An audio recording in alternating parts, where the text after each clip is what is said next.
ADC নির্বাচনে 3 দলীয় জোটের ঘোষণা। ত্রিপুরার আসন্ন এডিসি নির্বাচনকে সামনে রেখে প্রদেশ কংগ্রেস ভবনে রবিবার এক যৌথ সাংবাদিক সম্মেলনে 3 দলীয় জোটের ঘোষণা দিল কংগ্রেস, ত্রিপুরা পিপলস পার্টি টিটিপি এবং গণমঞ্চ।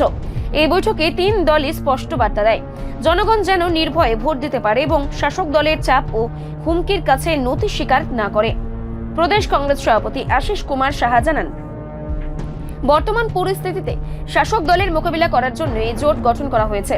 তিনি বলেন, এডিসির 28 আসনের সাধারণ নির্বাচনে 3 দলই একসঙ্গে প্রতিদ্বন্দ্বিতা করবে। পাশাপাশি 9 এপ্রিল ধর্মনগর উপনির্বাচন এবং 12 এপ্রিল এডিসি নির্বাচনে সব আসনেই লড়াই করবে এই জোট। আশিস সাহা অভিযোগ করেন, শাসক দল গণতান্ত্রিক পরিবেশকে বিষিয়ে তুলেছে।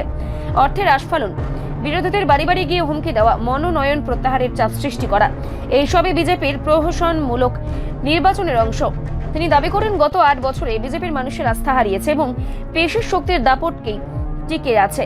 সাংবাদিক সম্মেলনে কংগ্রেসের পক্ষ থেকে উপস্থিত ছিলেন সভাপতি আশিস কুমার সাহা, মুখপাত্র প্রবীর চক্রবর্তী, আদিবাসী কংগ্রেস চেয়ারম্যান শব্দ কুমার জমাতিয়া এবং মহিলা কংগ্রেস সভানেত্রী সর্বাণী ঘোষ চক্রবর্তী।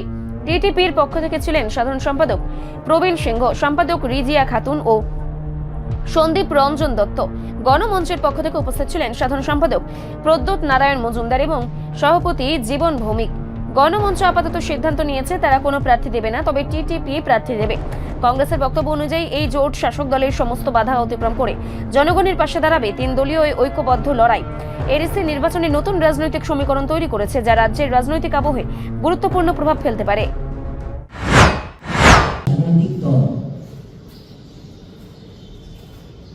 যৌথভাবে শুধু নির্বাচন নয়, ত্রিপুরা রাজ্যে গণতন্ত্রকে টিকিয়ে রাখতে এই জনবিরোধী বেশিরভাগী সরকারকে রাজ্যের এবং সারা দেশের শাসন ক্ষমতা থেকে সরাতে গণ আন্দোলন শুরুয়াত করার লক্ষ্যে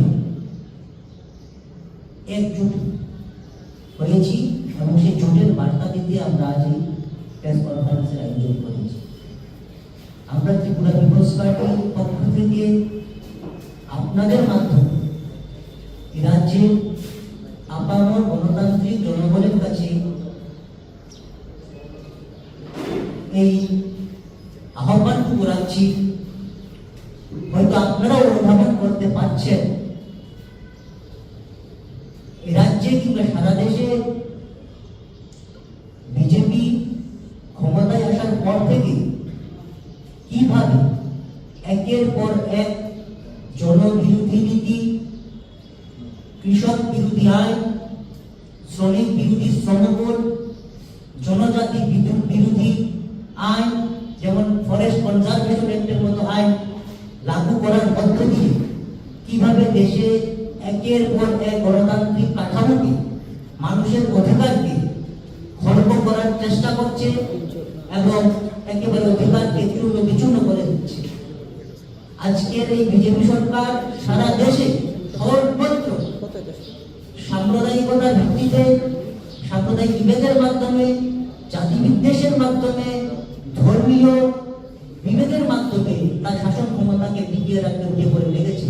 আমাদের পার্শ্ববর্তী রাজ্য মণিপুর আমাদের সামনে জলজ্যান্ত উদাহরণ, কিভাবে সেখানে দুটি ভাতৃপ্রতিম জনগোষ্ঠী একের উপর এক হিংসাত্মক কার্যকলাপ চালিয়ে যাচ্ছে। আমাদের ত্রিপুরা রাজ্য আজ এর বাইরে নয়। ত্রিপুরা রাজ্যে আজ বিজেপির কাছে উগ্র ধর্মীয় বাদের এবং সাম্প্রদায়িকতার বাইরে তার নির্বাচন গাওয়ার তার কাছে কোনো হাতিয়ার নেই। আজকে দিল্লিতে বসে তারা এই দুটি দল এতদিন ধরে তারা একের উপর ইয়ে করার পর কিভাবে তারা সেখানে খষ্টি নষ্টি করছেন আমরা সবাই দেখতে পাচ্ছি। তো এই পরিস্থিতিতে ত্রিপুরা রাজ্যে গণতান্ত্রিক বাতাবরণ ফিরিয়ে আনতে, মানুষের কথা বলার অধিকার ফিরিয়ে আনতে, এক নতুন গণতান্ত্রিক ব্যবস্থা, শাসন ব্যবস্থা আবার ফিরিয়ে আনার লক্ষ্যে এবারে ধর্মনগরের উপনির্বাচন এবং সামনের এডিসি নির্বাচনে আপনারা সবাই গণতন্ত্রের পক্ষে সাম্প্রদায়িক এবং ফেসিবাদী বিজেপি ও তার সহযোগী শক্তি গুলোর বিরুদ্ধে ভোট দিয়ে নির্বাচনে আমাদের জয়যুক্ত করবেন এই আহ্বান রেখে রিপোর্ট সংবাদ প্রতীক্ষা।